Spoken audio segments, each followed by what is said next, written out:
Okay. Okay. So when we say insider trading, it refers to transaction in securities of a public listed company by any insider or any person connected with the company based on any material yet non-published information which have the ability to impact on said company's securities market price for their personal advantage. First, let us discuss what is the meaning of the insider.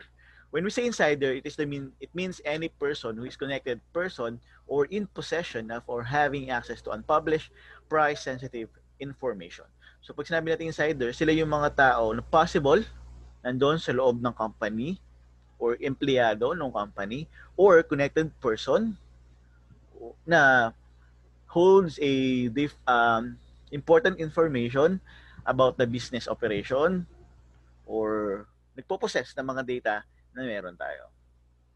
Okay. When we say trading naman, it means include the subscribing, buying, selling, dealing, or agreeing to subscribe, buy, and sell in any securities trade and shall be constructed accordingly. When we say trading, ito yung parang ikipagpalitan, bibilihin mo yung isang bagay. So that is trading. When we say non-public information, ito yung in type of information wherein it is not disseminated broadly to investors in the marketplace. Kung ikukumpara natin siya, it is most likely the confidential information na dapat within the company lang yung information, hindi pa siya nilalabas. Ano yung mga example? Later on, meron tayong mga example, ano ba yung mga non-public information. And when we say material information, this refers to information for which there is a substantial likelihood that an investor would consider is important in making his investment or decision, or information that is certain to have a substantial effect on the price of the company's security, whether positively or negatively. When we say material naman, more important na it is much more important pag yun sa mga investment decisions.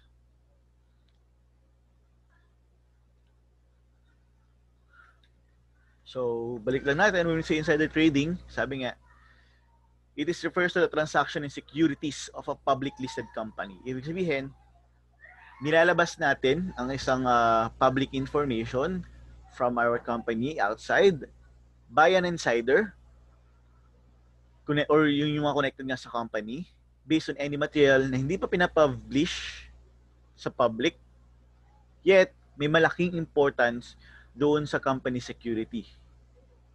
So, they use this kind of transaction for their personal advantage. So, ano ba yung mga materials information may include but not, these are the materials information that may include but not limited to. First, the financial result. Actually, this financial result is very important. For example, if you're an accountant, tapos sinabi mo na our businesses is pina-forecast namin by the end of the month magbabankrupt or magbabankrupt na yung company natin. If that information ay lumabas doon sa mga investors, ano gagawin nila? 'Di ba? Possible i-withdraw nila yung kanilang investment wherein yung hindi nakakaalam, sila yung sasalo ng bankruptcy. Wherein yung nakaalam, ligtas sila doon sa bankruptcy ng company kasi nakapag-withdraw agad sila ng maaga. Na-withdraw agad nila yung stocks nila. Which is yun nga, personal gain or personal advantage dun sa mga makakaalam ng information. Or, if malaman siya ng other investors na lumalaki yung tumataas yung business or kumikita, pag nalaman niya ng other investors, pwede ang gawin nila ay tawag dito, bilhin nila yung other stocks. So, personal advantage pa rin. Next is projection of future earnings or losses. O same with our financial results. So, ganun din. Ganun din yung pwedeng mangyari or pwede nilang gawin if ever na malaman nila if there will be future earnings or losses to sa company. The next one is the news of pending or proposed merger. For example, if your company has a plan for a merger from other company, nalaman siya ng ng mga investors ng company mo, pwede nila ang gawin, bilhin yung other stocks ng other company na for merger. So pag minerge yung kanilang both company, possible tumaas yung kanyang sales or stocks, shares. So it can give a personal advantage doon sa stockholder na yan. Next, change in corporate structure or reorganization. Ito very critical to, no? Kasi hindi lang siya from public information. Kahit sa loob ng company, we did not disclose any changes in corporate structure in organization unless hindi pa siya approved by the management. Kasi kapag nalaman mo in advance na, for example, malilipat ako sa other departments, parang depende. If pwede siya magkaroon siya ng positive at negative impact. Pag negative impact, possible isipin mo na bakit kay lilipat, ikaw ba'y not enough do sa current positions mo, current department mo, or kung ikaw naman if you'll be parang positive thinker, parang nilulook forward mo na kagad na mapalipat kasi ganito yung gagawin mo. So, it can be, possible magkaroon tayo ng conflict dito sa part na to. Kasi, magkakaroon ng reorg pero hindi natin alam kung bakit. Kasi hindi pa naman na-disclose yung information. So, possible mag-isip yung mga empleyado kung ano yung possible reason. Na sabihin, si ganito lilipat kasi siguro bulok sa department niya. Wherein, it could start a conflict inside the company. Next, acquisition, divestiture, or joint venture. Same with our proposed merger. If you're going to buy stocks from other company, yung bibili ng company, for example, yung ginawa ni Jollibee kay Mang Inasal, for example, bibili niya. Kung nalaman siya for example, ni McDo or other company, pwedeng taasan pa yung offer para sila yung makakuha, di ba? Kung alam na bibilhin. Alam na nagbibili yung stocks ng company na yon. Next is dividend declaration and changes in dividend policy. So ito very important to pagdating sa mga shareholders. Kasi if ever na wala pang namang information lumabas, nakarating sa nila na there will be changes in the dividend declaration kung magkano yung makukuha nila. Possible mag-withdraw yung mga yan or bumili pa ng lalang stocks. It depends. Depends dun sa changes ng dividend policy. Stock splits. Ito, very crucial pagdating sa mga shareholders. Kasi 'di ba, parang mostly na po sa mga pelikula, diyan nag-aagawan pag mayayaman yung nag-aagawan sila kung sino yung magiging major stockholders. So if ever na magkaroon ng stock splits, pwedeng bilhin ng isa para siya yung major stockholders, pwede magkaroon ng conflict. Yung significant equity investment or debt offering, so yun. Ganun din, same with other, significant litigation exposure, major change in key senior management position. So, it doesn't mean na ito lang yung pwede nating, ito lang yung mga material information na pwede nating i-include na pwede nating consider na siya ay insider trading kapag lumabas yung information. We can say that other things, other information ay pwede mapasama dito sa insider trading. Like, new model, new product. Kapag nilabas mo yan sa other company, what do you expect? Other company will provide the same product based sa competitor nila. But most likely, ganoon naman yung mga competition ng businesses ngayon. Kapag naglabas yung isa ng, for example, naglabas yung isa ng Ultimate Burger Steak, yung isa maglalabas din. But the problem here is if yung new model, new product nila is lumabas in advance nang hindi pa na brought out sa public yung isa, so pwedeng magsabay or pwedeng unahan ng competitor, which is very unethical. For us industrial engineers, for example, in terms of if you're part of the purchasing or procurement, one of the material information is yung sino yung mga supplier natin kasi possible yun din yung kunin ng other companies kasi ganito yung quality, ganito yung kanilang yung binibigay nila na presyo ng product, paano pag nalaman ng other competitors na iba yung presyo? Wherein talagang malaking conflict yun. And then, or if you're part of the accounting, ito na nga yung mostly accounting kasi itong examples natin. If you're part of the HR, so, ganun din. So, it can be, for example, pinost mo sa Facebook na may nag-away sa loob ng company nyo na ganito nangyari. It can give a bad impression pagdating sa company. Which is, parang, actually, iba naman yun. Kasi walang personal gain na nangyari. Kasi itong insider trading, makukonsider na siya insider trading if kompleto yung elements niya, which is the insider, the non-public information, and the personal gain.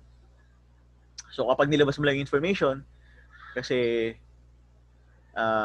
galit ka doon sa company, yes, it can be insider trading. Kasi yun yung iyong personal gain, yung mailabas yung galit mo. Ano, okay?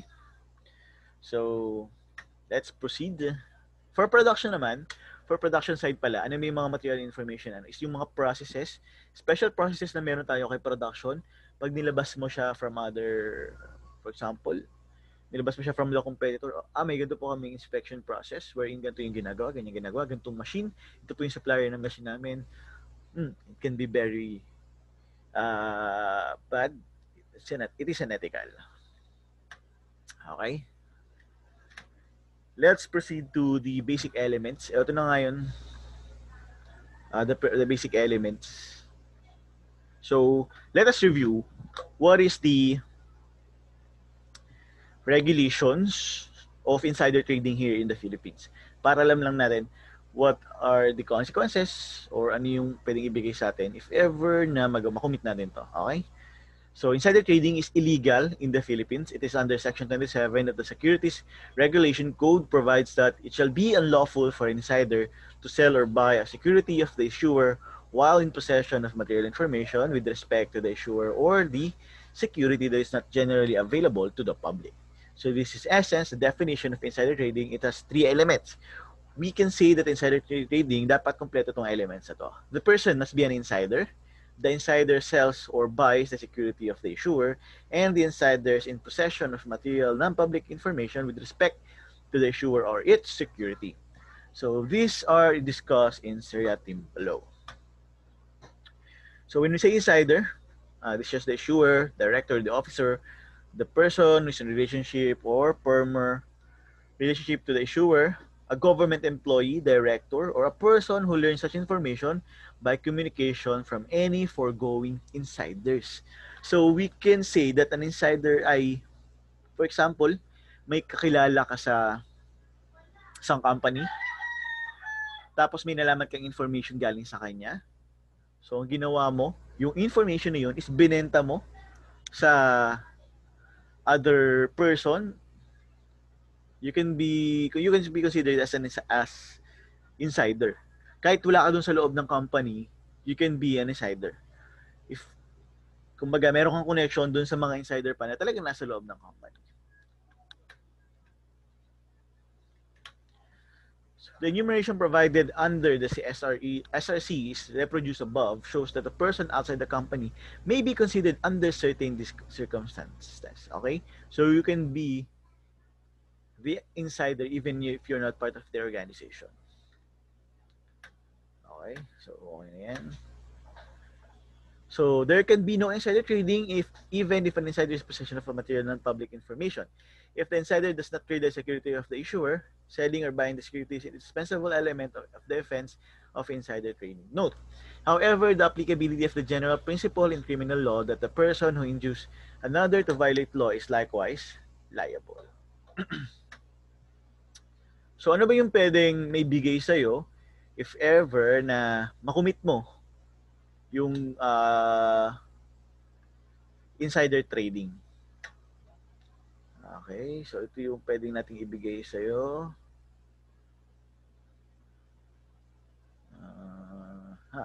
So this will be the criminal and the civil liability for the insider if ever na mapatunayan na nag-conduct siya ng insider trading.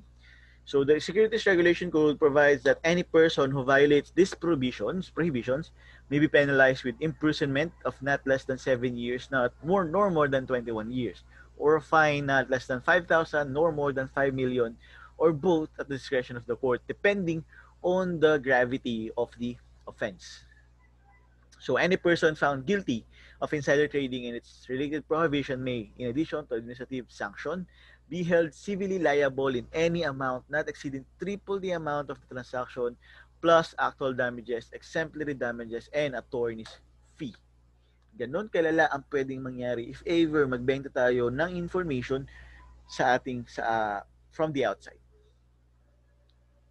To the outside pala, of the company. Yun yung pwedeng mangyari 3 times nung naging transaction natin. What if ever binayaran ka ng 1 million? So you're going to pay 3 million plus the actual damages pa sa company if ever nagkaroon sila ng losses due to the issue, exemplary damages, and as well as the attorney's fee.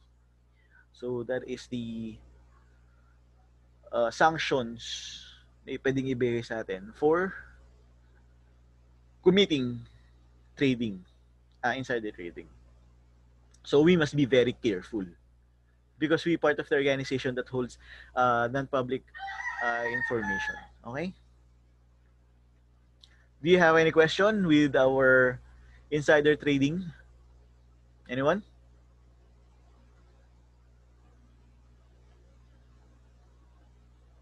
So if there will be no question with our insider trading, let's proceed to the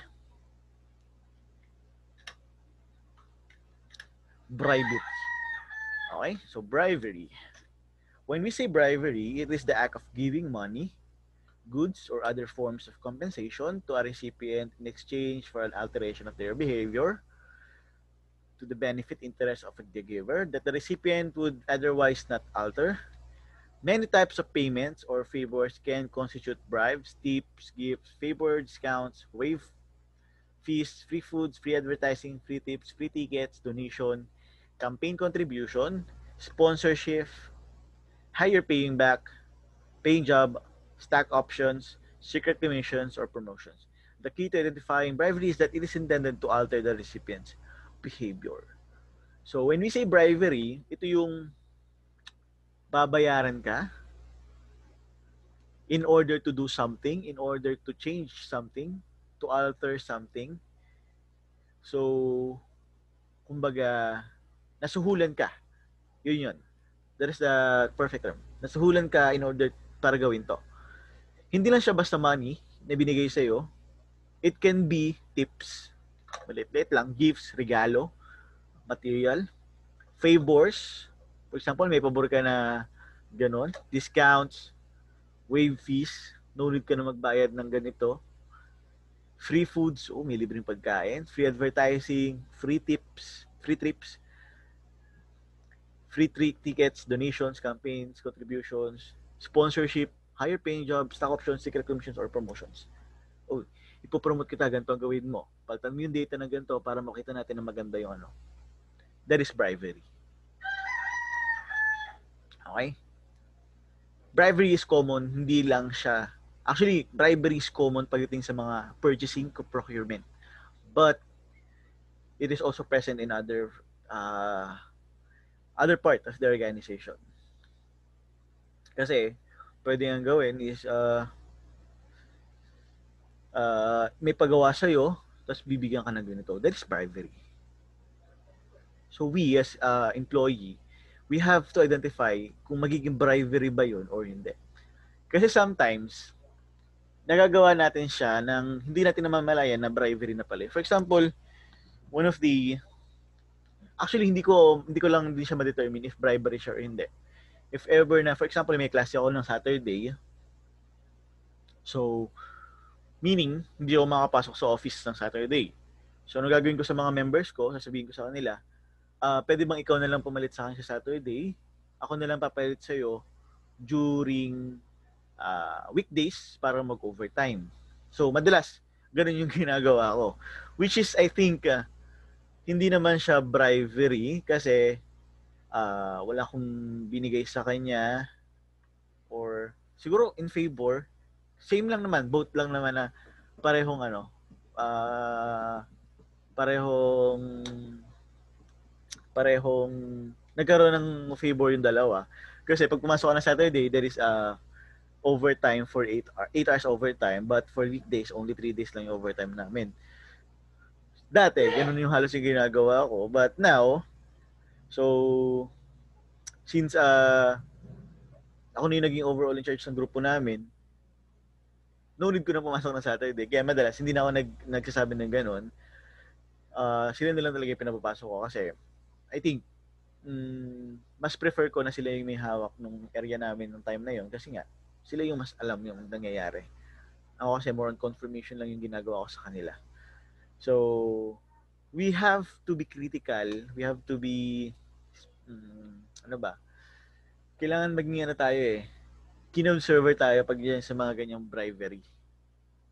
Kasi possible, hindi pala alam natin, bribery na pala yung ginagawa natin. Okay? So, for an example of bribery is the gift from supplier. You are the purchasing manager for a manufacturing company. There are several suppliers from whom you can purchase component parts used in the production of your finished product. One of the supplier representative come by every Monday morning with biscuits for you and your staff. He calls you on occasion and offers your tickets to sold out sporting events and send a lavish gift basket every Christmas. Is this just good business in this part, building a personal relationship with you and your staff? Or is there an expectation that in exchange for his generosity, you will select this company products over the competition, even though it's not the most cost-effective choice?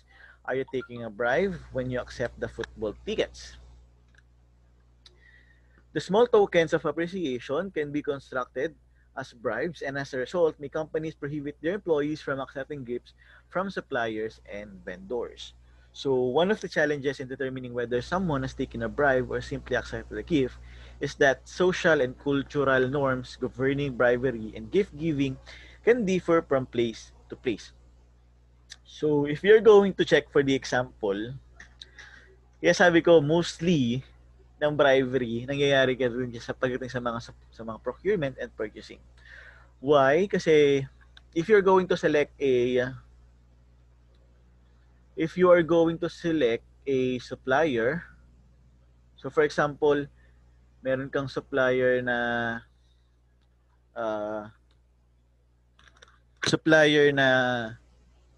tatlo na kailangan mamili kung sino ang pipiliin mo, at yung mga tatlo yun is merong mga ino-offer na ganitong trips, may mga gift, may mga money involved. So, it is bribery. Actually, I have one friend na meron siyang alam na one of friend ko, which is binigyan ng supplier ng trip to beach for 2 days kung sila yung PPDM maging supplier. And unfortunately, yung friend ko tinanggap yung gift na yon at sila yung pinili ng supplier, which is, we can consider that one as bribery. Okay? Kahit yung pasimple-simpleng pagbibigay ng ng mga pagkain, ng planner. Mostly, suppliers, ang hilig nila magbigay ng planner. But sa amin, ang nangyari nitong last time, pinagbawalan na yung mga suppliers na magbigay ng planner. Dati kasi, ang dami pa namin hinihingi sa mga taga-procurement at mga taga-purchasing na planner kasi labis-labis yung kanila. But now, hindi na yun acceptable ngayon kasi it can be part of the bribery. Okay?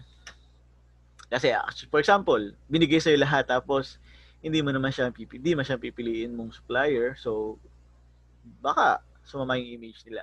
Sumama yung image nyo sa kanila, sa part nila. Okay? So, yun lang naman yan. So, ano ba yung mga causes ng bribery? Yan. Bakit ba merong bribery sa organization? Una, sabi, low salary. As everyone is finding way to better their living standard as much as they can, so mostly corruption is to be seen. Perverse conduct in past. One of the reasons daw kung bakit may bribery, mali pala yung nabasa ko. Standard living as much as they can. So mostly corruption is to be seen where there are people having a fewer salaries, they use corrupt ways to achieve the goal. It is true that they could do not have any other way to fulfill their wants. So, pag bababa yung sweldo mo, parang ano ka malapit ka sa tukso na tanggapin yung offer kasi kailangan mo. So, yun yung isa nagiging reason. Same with our corruption na nangyayari sa mga organization. So, ginagamit yan kasi nga ang baba ng pasweldo. So, nagiging ano siya, cause kung bakit tayo nagkakaroon ng bribery. Next is the personal greed. That leads to unrestricted desire for money or power with no regards whatsoever to moral boundaries. Malaki sweldo mo pero gusto mo ba ng mas malaki Gusto mo pa ng mas malaki yung kikitain mo. So, first, sakim ka na nun, di ba? You're greed on that part. The next one is the no sense of service, working in public or private institution. This is seen, for instance, in those who use politics for the selfish interest instead of servicing the common good through politics. Kumbaga, halip na public service yung bibigay mo, so hindi. Because you are aiming for something more pa. Okay? Next, decline of personal ethical sensitivity. So when we say decline of personal ethical sensitivity due to lack of education or negative learning experience has developed by downplaying preserved conduct in the past. Hindi mo alam na siya pala ay mali. So it can be cause of bribery. So mahalaga talaga na malaman natin anong meron, paano natin mo-consider siya as bribery. Next, downplaying or reacting mildly to bribery exchange. Little power of decision within of organization to penalize acts of corruption or set of examples creates an environment conducive to increasing corruption. Next is lack of tolerance. Tolerance of people towards bribery. Complete lack on intense public outcry against bribery and the absence of strong public forum oppose illegal acts. So that is the causes of bribery. So ano ba yung pwede maging remedies? How can we avoid bribery? First is strengthening of institutions by camera in most government office.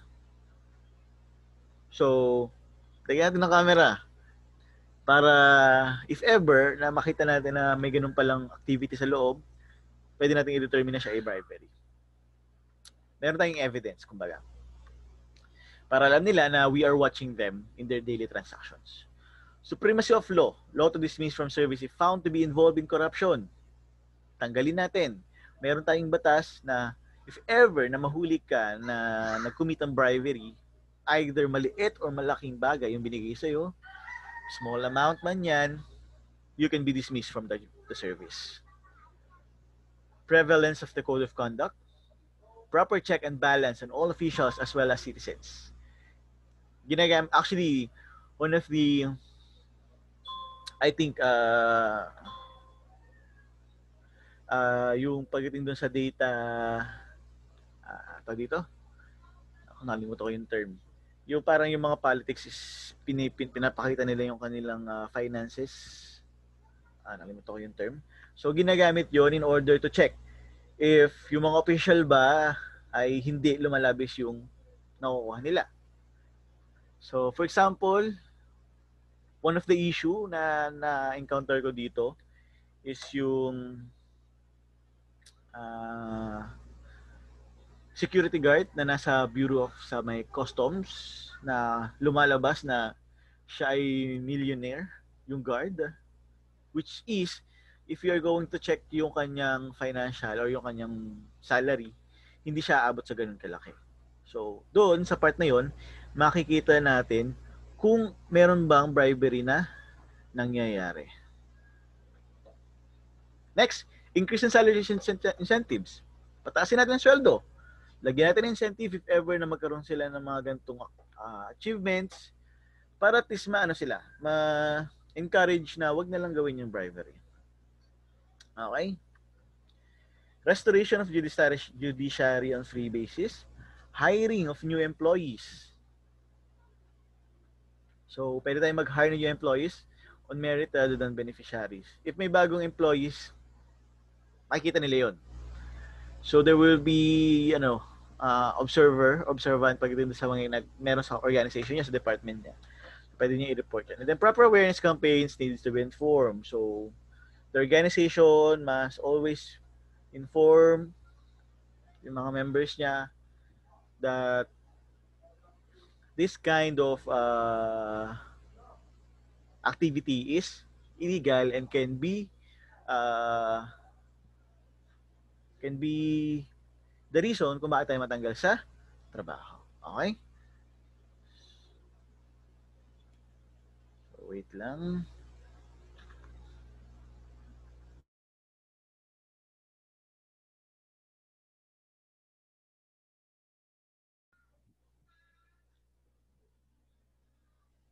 Okay, next. Okay, after our insider trading, bribery, let us now proceed to kickbacks. Okay. Do you have any question as of now? Do you have any question, clarification, anything? Just raise your hand or send na lang doon sa chat kung nahiya kayo, okay? So, sagutin na lang natin siya mamaya. Ipunin nyo na lang din muna. Okay, kickback. When we say kickback, is a form of negotiated bribery in which a commission is paid to bribe taker in exchange for service rendered. Generally speaking, money, goods, or services handed over are negotiated ahead of time. So the kickback varies from other kinds of bribes in that there is implied collusion between agents of the two parties rather than one party extorting the bribe from the other. The purpose of the kickback is usually to encourage the other party to operate on the illegal scheme. Ito, very common to. Hindi lang sa organization. Kahit sa bahay, wait lang, muna ako ah.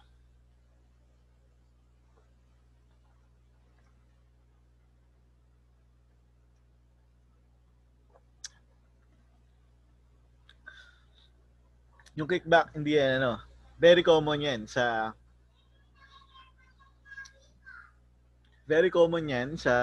hindi lang sa organization, pati sa bahay.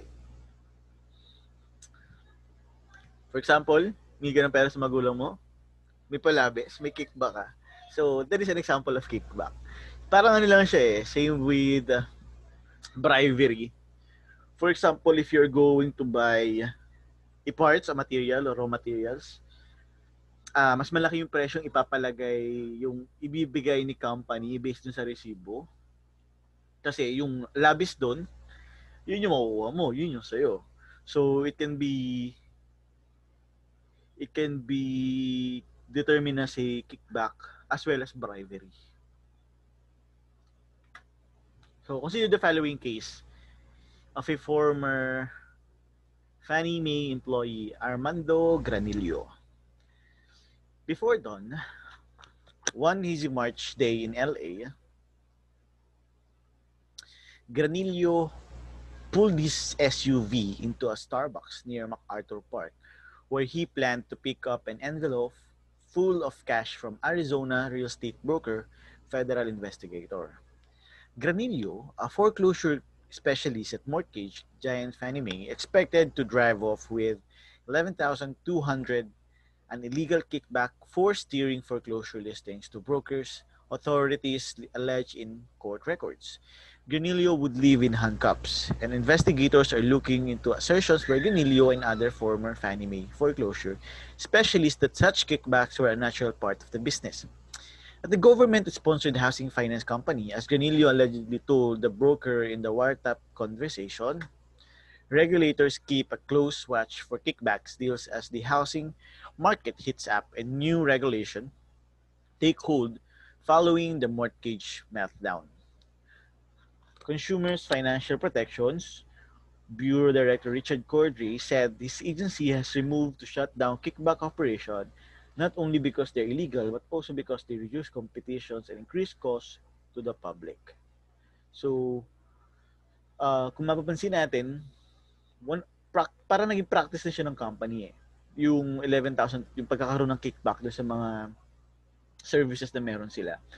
So, which is nakakapekto sa public. Kaya ang ginawa is tinanggal nila yung ganung sistema, and kasi nga it can give criminal and civil liability dun sa mga employee ng business. How can we prevent kickbacks? So, assign an employee independent of the purchasing department to routinely review buying patterns. We will set an employee, or we will allocate an employee in order to check the buying patterns of all the procurement or the purchasing officers. So by that means kasi, they will know na meron nag-audit sa kanila. It will help them to prevent having a kickback. Next is the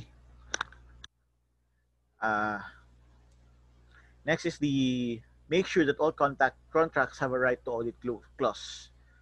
So kasi para at least alam nila na we are going to check all the contracts during their transactions. Establish written policies prohibiting employees from soliciting or accepting any gifts or favor for a customer or supplier. So same with our company, ganun din. Meron part ng aming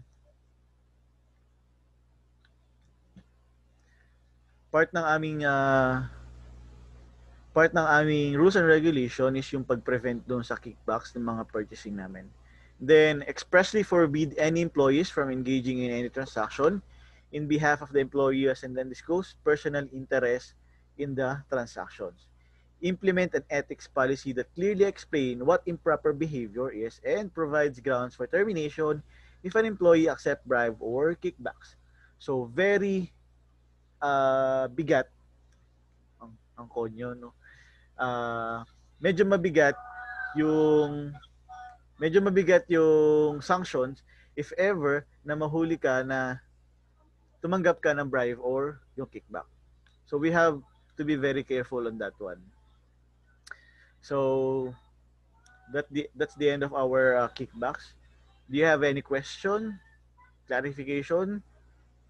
So don't hesitate to chat or raise your hand, okay? So let's proceed to the fourth professional ethics, which is the workplace responsibility. So workplace responsibility, all companies, whether large or small, rely on people to fulfill a set of responsibilities to ensure the proper operation of the business. Employees need to be aware of what is expected of them, while owners and managers need to make sure that policies are followed and expectations are being met. Some employees may be given more responsibilities than the others, but everyone must maintain the basic requirements of productive worker. So in workplace responsibility, so meron tayong mga, as employer, meron dapat tayong binibigay sa mga employee natin ng mga, ano ba yung responsibility ng employer dun sa mga employee niya in order to meet yung expectation ng ating mga the management and as well as the employer. Kumbaga, win-win situation. So what is the type of workplace responsibility? First is the job-specific responsibility. So each employee in the company, whether hourly or salaried at an entry-level position or in upper management, operates daily based on a specific job description for their position. Very important na ma-discuss natin yung job specification ng isang employee before siya mag-start doon sa kanyang trabaho. Kasi para alam niya kung ano yung dapat lang niyang gawin at ano yung hindi niya dapat gawin. Kasi for example, pag may task ka na papagawa sa kanya at wala doon sa job specification niya, pwede niyang tanggihan yun. Kasi it is not part of his or her job specifications. So as employer, we have to provide them ano ba yung specification ng trabaho lang nila. Okay? So it is the employee's responsibility to perform the duties of that position to the best of their ability while adhering the company policies and protocols. So ano naman yung win-win situation pagdating ng management on that part? Since naibigay mo yung job specification niya, dapat naintindihan niya kung ano yung mga gagawin niya at ano yung task niya on our daily operation. So yun yung win-win naman sa part natin. Kumbaga hindi sila makakatanggi na gawin yung isang trabaho kasi sinabi natin na yun yung part ng trabaho nila. So they should come to work when expected, manage their time well, and seek to be positive part of the corporate team. So workers should address management with any questions or problems they encounter. Sorry. Taas lang natin to. And work for the good for the company. Okay? Next. The personal performance accountability. Another general responsibility of all employees is owning up to mistakes and being held accountable for your action. So as part of the organization, naibigay sa iyo yung job specification mo. So your responsibility is to own any mistake na magawa mo and be held accountable for your actions. Kasi if ever na itanggi mo yung ginawa mo, so it can pwede siyang mag-result to termination. So tayo as professionals, we must be held accountable sa lahat ng ginagawa natin. If ever na mali man yun o tama, we must be held accountable. Rather than putting the blame on a coworker or making excuses, employees who accept responsibility for their mistakes or poor judgment become positive assets to the organizations. Hindi tayo pwedeng magturo ng ibang employee natin. Okay? We have to be accountable. Sa amin kasi, practice talaga yan. Owning responsibility. For example, if you're part of the organization, nagkaroon ng defect or yung iyong operator sa linya, you will not blame the operator. You are going to check the system of the production, how we are going to improve the production system para makapag-prevent ng employee natin yung mistakes na yon. Kasi, hindi natin may iwasan yung mistake ng ating mga empleyado. But how we are going to provide actions, how it's going to improve our system in order to prevent, to eliminate that kind of problem. Kumbaga, no choice na yung operator, no choice na yung manpower, nagagawin niya kanyang trabaho. Okay? Kahit nakapikit siya, tama yung ginagawa niya. Yun yung kailangan natin gawin. We have to improve the system and not blame the manpower or the operator. Okay? So managers may need, but sometimes kailangan nating bigyan ng accountability din yung manpower, yung operator natin kasi para matuto sila. But on our part, we are not going to improve the manpower. Hindi yung major. Part siya pero hindi yung major. The major part of our job is to improve the production system. Okay? So managers may need to have some difficult conversation with employees in order to establish this expectation, but ultimately, accountability as an office standard will create a positive and productive work environment. So it can give a positive and productive work environment. So we as professionals, we as engineers, kailangan napapractice natin siya lagi. Especially in terms to sa mga decisions, crucial decisions na mali pala yung naging desisyon natin. Actually, ang dami ko na naranasan ganyan. Masabi mo na lang, sige po sir, improve na lang natin next time. Check ko na lang din po ulit yun before ako magbigay ng decisions. So, ganun lang. We have to admit. We have to accept our own mistake. Okay?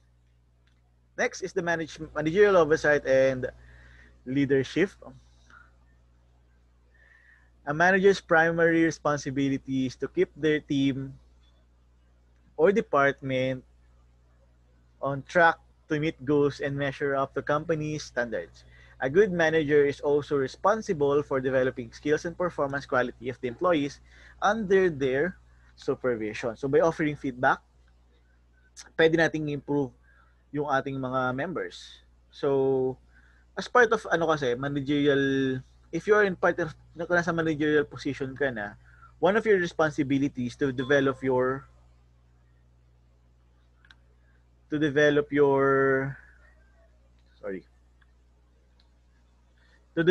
employees in order To develop your employees, give them feedback. Ano yung mali sa ginawa nila? Kung kailangan nila ng training, ibigay natin. Para at least makatulong sa kanila to improve. So managers create a positive work environment and commitment to the company. Conversely, leadership that seems disinterested in its staff well-being will not learn the respect of loyalty of its employees. So yung management, magiging maganda yung tingin ng mga employees sa management natin kasi tinitingnan natin on how they are going to improve professionally. Okay? So, we have to be we have to practice the leadership, especially if marami tayong hawak na tao. Okay? Next, provision of safe workplace. Okay? So, by the regulation of the US Department, actually hindi lang yung US Department, pagdating dun sa OSA, o siya, Occupational Safety and Health Administration, especially as well as the Department of Labor in our country, nire-require na dapat lahat ng yung employers ay mag-provide ng safety ng kanilang workers. So workplace environment must meet OSHA standards and are subject to possible inspections. So for example, sa Philippines, meron kaming ginagamit na yellow book. Yellow book inigaling kay Department of Labor, wherein yun yung naging basis ng safety department para magpa-implement ng mga safety precautions, safety activities dun sa aming area. So, as employer, we must be responsible in giving our employees a safe workplace. So, employers must provide and maintain equipment that is safe to use, post signs reminding workers of safety protocols, provide regular safety training, and keep records of work-related injuries or illness. If ever nakapasok na kayo sa isang nakapasok na ba kayo sa isang mga manufacturing company, talagang mapapansin nyo, ang daming signages about safety. Kahit sa hagdan, tamang paghahawak ng hagdan, nire-remind ka na mawa ka sa railings, if ever naaakit ka ng hagdan, bababa ka ng hagdan, sobrang dami. Diba? Keep right, walk fast, dami. So, that is one part of the providing safe workplace dun sa ating mga employee. So, yun yung one of the responsibilities ng ating employer. Another responsibilities in terms of safety is providing them the required personal protective equipment or the PPE, which is free. Hindi tayo pwedeng sumingil ng mga PPE dun sa ating mga employee. For example, yung mga hard hat, safety shoes. Kahit ngayon during the pandemic, di ba? We have the face shield, which is free because that is part of the safety ng mga employees. So that is a responsibility of the employer. And then handling financial obligations.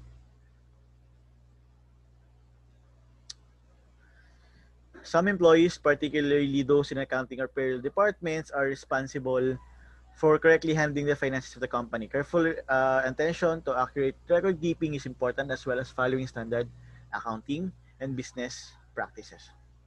Wait.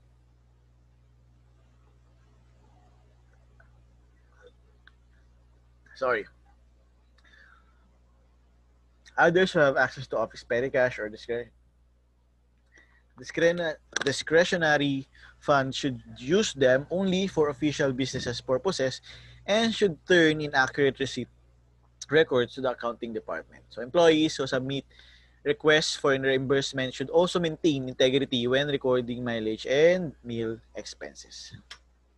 Next is the general professional conduct and representation. So in every company,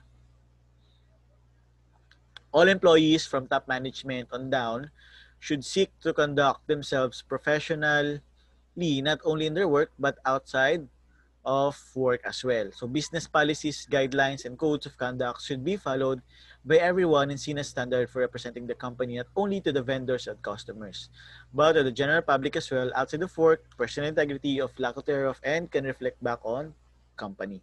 For example, if an employee of an appliance repair shop who regularly enter customers' homes is arrested for petty theft, customers may assume the company itself is a dishonest corporation even if the employee simply proved to be poor hire. So it can give a bad impression, bad image dun sa company natin. So as part of the responsibility of job ng employer is to provide yung mga rules and regulation in terms of conduct and behavior. For example, on our part, wala pa ako sa pinagtatrabahuhan ko ngayon. Ang practice talaga nila, sinusuot nila yung uniform nila outside. Kumbaga, no need na magpalit pagkatating. As in, pagalis pa lang sa bahay, suot na yung uniform. But, nagkaroon ng isang incident, na kung saan, based on CCTV camera, naka-uniform ng aming company, nasa mall, and nagnakaw. Kita CCTV. Which is very bad yung naging reflect niya pagdating kay company. So, anong ginawa ni company? Hindi na kami pinagsuot ng uniform sa labas. What we are going to do is change the uniform dun sa locker, dun sa loob ng company. So, one responsibility ng employer para lang magkaroon ng good image yung company. Kasi bakit? Anong iisipin ng mga tao sa labas pag nakita na same uniform yung yung mga tao dyan magnanakaw. Which is, hindi naman, di ba? Okay, so that's the end of our workplace responsibility. Our next topic will be the ethical discrimination in the workplace. So do you have any question? Do you have any question from our previous discussion? Any question? So let's proceed to the ethical discrimination in the workplace. So, ito very very popular pag sa mga company. Especially kung ka-close mo yung mga workers mo. Discrimination very very normal. Yung sabihan mo lang na mataba yung katrabaho mo, mga ganung bagay. So, there is ethical discrimination. Okay? So, sabi dito, it's never ethical to discriminate in the workplace. Hindi pwede. Actually, sa amin, part of the rules and regulation ng company namin is they give sanctions for those employees who who've done bullying dun sa mga katrabaho nila. So, that is part of the professional ethics na meron dapat tayo. We must not discriminate other employees. So in the US, however, discrimination against people based on their ethnicity, racial or cultural orientation is strictly forbidden under federal, state laws or sectors, including the employment sector. According to research conducted by the National Conference for Community and Justice, approximately 70% of Americans accept that there are racism issues in the workplace. Napakauso yan pagdating sa Amerika. But hindi natin nalayo sa Philippines. Ganun din dito, di ba? For example, parang ang lang ng tingin sa, ay Bisaya siya magsalita. Parang anong problema doon, di ba? Okay lang. Walang problema. Yun yung kanyang culture, yung ethnicity niya. We should not discriminate the people because Bisaya siya. The way he or she dress, dapat hindi din, di ba? Parang nangyayari kasi gine-generalize natin yung mga tao. Which is mali.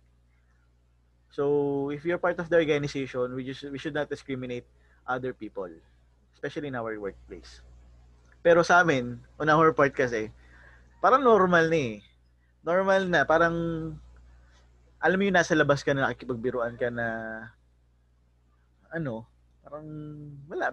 Nambubuli ka talaga. Normal na sa amin But, if ever na hindi mo kilala yung tao, do not. Or, kung kilala mo yung tao, huwag mong bibiglain ng ganun. Kasi, possible may nararamdaman siyang iba, tapos binuli mo or diniscriminate mo, pwede kanyang pwede kanyang kasuhan if you're inside the company. Pag sa labas naman, ewan ko kung tunay yung tungkol doon sa batas na kapag sinabihan ka ng mataba, pwede kang humingi ng fine na 20,000 pesos, di ba? Pwede kang hingi nun kung tunay yun. So we have to be careful in terms of bullying and discrimination, okay? So discrimination means treating some people differently from others. Tinitreat mo yung isang tao na iba siya.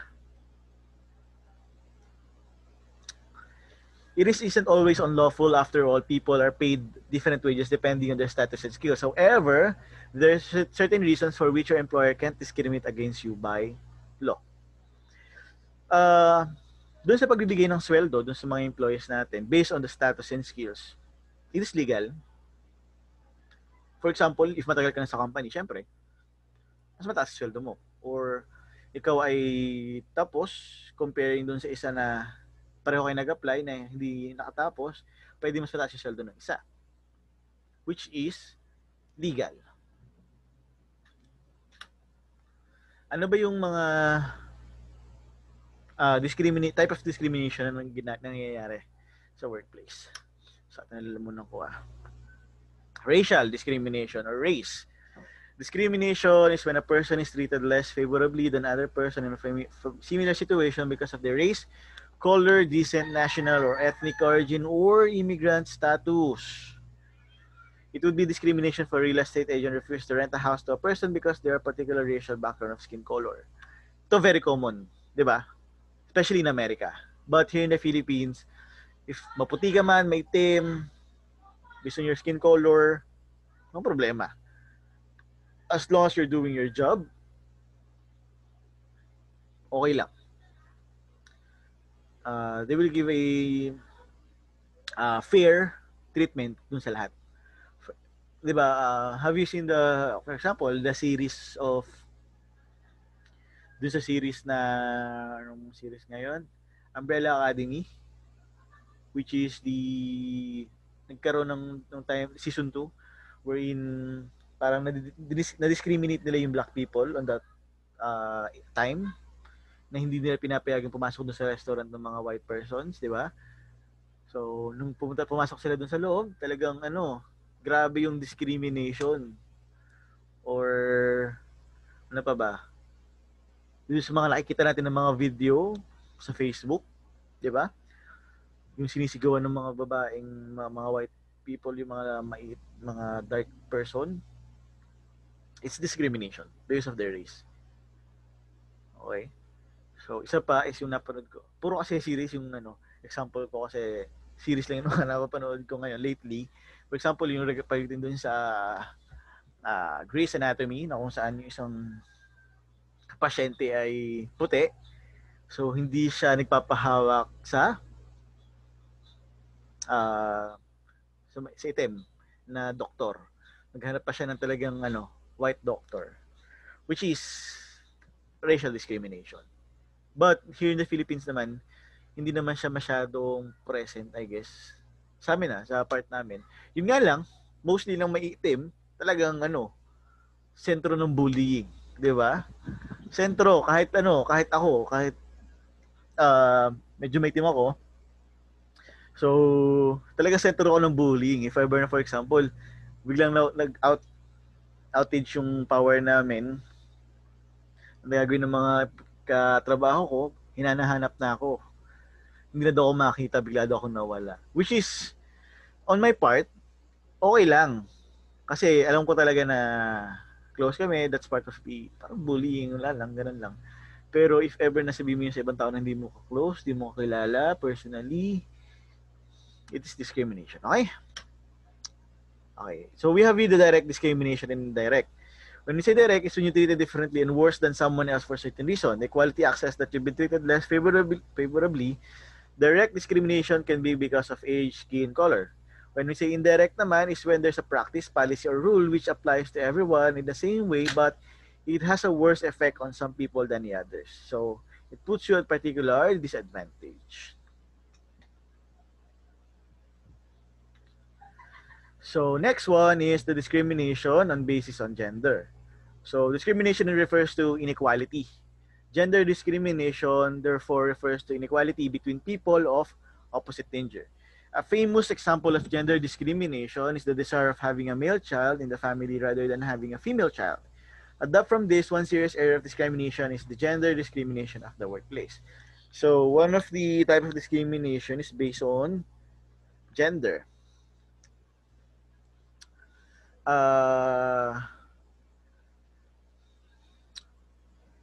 Dito, actually very crucial din yung topic na to, di ba? But sa aming part kasi, karamihan sa amin babae. Lahat, karamihan na empleyado sa tinatrabuhan ko, babae. So, I think hindi namin siya masasabing discrimination because yung trabaho kasi is pambabae talaga based on the specification ng process.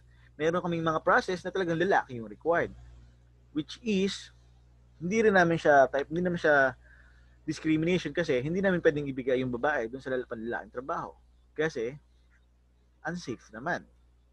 So, yun nga, famous example ng discrimination pagdating sa gender is having a male child in a family rather than having a female child. Alam ko dito sa Chinese ba? Parang gano'n. Kailangan gusto nila lalaki yung panganay. So apart from this, one serious area of discrimination is the gender discrimination at the workplace. Ito mostly nangyayari if you are part of the LGBT, right? So sometimes nagiging part siya ng gender discrimination ng workplace. For example, if you are trans woman at yung trabaho is pambabae, hindi ka tatanggapin. Kasi sabihin, no, you're still male. Kumbaga, but in reality, pusong babae na yung tao, kilos babae, katawang babae, which is pwede natin siya i-consider, di ba? However, yun nga nangyayari is hindi natin siya na-consider kasi parang pinipilit pa rin ng employer na siya ay still male. Okay? But sa amin naman, for example, panlalaking trabaho, as long as kaya mo yung, kunyari, you are gay, okay lang, walang problema. At as long as kaya mo, walang problema sa amin yun. Okay? So, yun nga lang, other organization, they discriminate people based on their gender. So there is an alarming rise in the rates of increasing gender discrimination at workplace nowadays. Every now and then, we come across reports related to gender discrimination workplace. So researchers have also ratified this. So meron daw mga research na about gender discrimination. Another discrimination is based on appearance. So when we say appearance, kung paano ka ano yung itsura mo. Gusto ko lang itong pintana. Okay, so appearance is how someone or something looks like. Topics related to appearance have been under consideration since centuries. Appearance has been given immense importance and taken care of by not only females but also males. So sometimes appearance kasi, there are jobs na kung saan yung personal appearance mo is required. For example, if you are a flight attendant, syempre, mas prefer nila daw yung medyo may tsura rather than sa hindi. Which is hindi naman natin siya ma-determine. Kumbaga based lang siya din sa judgment nung employer or nung nag-hire. Okay? The aim of our study was to find out how sensitive college students are towards rejection due to the way they look. So, may mga ganun kasi, kunyari, tawag dito, personal, appearance, na kung saan part siya ng requirement sa trabaho. Especially if you're in the front, if you are part of the front office or kumbaga ikaw yung tumatanggap ng mga customers. So may mga ganun daw na item na kailangan medyo maganda, which is can be part of the discrimination. Kumbaga hindi ka natanggap kasi ganito yung itsura mo. So that is discrimination. Okay? So discrimination based on appearance includes the physical features discrimination. Kumbaga, for example, ika ka maglakad, hindi mo tinanggap kasi yun yung appearance niya physically. So that is part of the discrimination. So sa amin naman, we assure na uh, hindi namin pinapractice na kapag may ganito kang defect sa katawan mo, hindi ka namin tatanggapin. No. If you are capable enough to do the job, why not, di ba? Tatanggapin natin. So dito naman sa Philippines, meron lang mga certain jobs na kailangan talaga ng a physical appearance. But other jobs, no need. Hindi natin kailangan. We should not discriminate people by their appearance. Okay? So for example, yung height, weight, body shape, disfigurement, skin condition, scar or birthmark, marami kang pimples kaya hindi ka natanggap, maitim ka, ganito yung itsura mo, masyado kang mataba, dahil hindi ka natanggap, that is discrimination. Okay? We should avoid that one. Kasi part of the rules or regulation ng isang company is to avoid discrimination. If ever na yung taong yun is ganun yung sinabi mo, pwede niyang itaas yun sa management and magkaroon ka ng sanctions na kung saan it can be resulted to your termination. So that kind of discrimination based on appearance is what we call the lookism. It is a term used to describe discriminatory treatment towards physically unattractive people. Okay? So that's the end of the slide for our professional ethics and values part 1. So the next part will be we will talk about the sexual harassment, the union busting, the workplace monitoring surveillance, the employee drug testing, and the whistleblowing. So I think the part 2 will be discussed next week na lang. Kasi next week meron pa naman tayong, will be our last class. But if ever na magkaroon ako ng pasok, isasend ko na lang to. Since ito kasi ay part ng this will be part of our midterm exam. Hanggang dito yung magiging midterm exam natin for engineering ethics and values. Okay? Do you have any question, suggestion, clarification, guys? Any question? Ang unti pala natin, no? Anyway, this session naman is recorded. So I will post na lang yung recorded session natin sa YouTube and then send ko na lang yung link para mapanood din ng other classmates natin. Okay? Do you have any question, guys? Kung wala, kine-request lang to open your camera for my weekly report.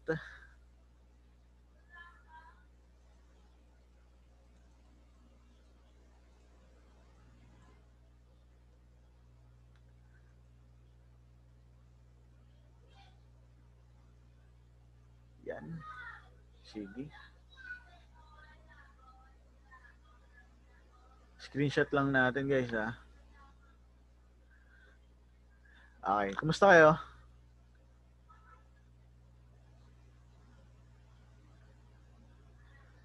Okay, sige. Ready na kayo? 1, 2, 3.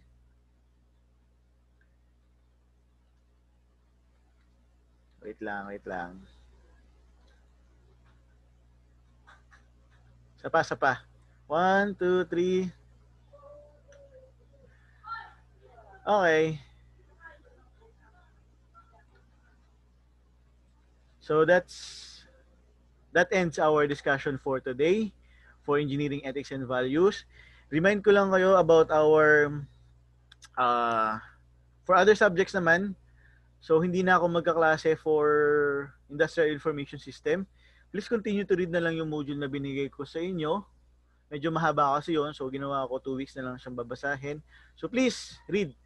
Kasi that is part of our midterm exam. Okay? And then for computer applications to IE, please use your time today to finish yung ating activity. Kasi medyo kukunti pa lang din yung nagpapasa. Based sa check-in ko, parang tatatlo pa lang. And then yung first activity pa natin, meron pang hindi nagpapasa. Please, tatanggapin ko naman siya kung kailan yung nagpapasa. But ano na lang, para lang hindi rin kayo matambakan ng gagawin, submit na lang din natin ng on time. Okay? And then for next week na klase, basically magkaklase pa rin ako dito sa engineering ethics sana for computer application, titingnan ko kung meron pa akong i-discuss kasi tapos tayo sa Excel. Our next topic will be the Minitab, the POM-QM by next, after midterm pa yon.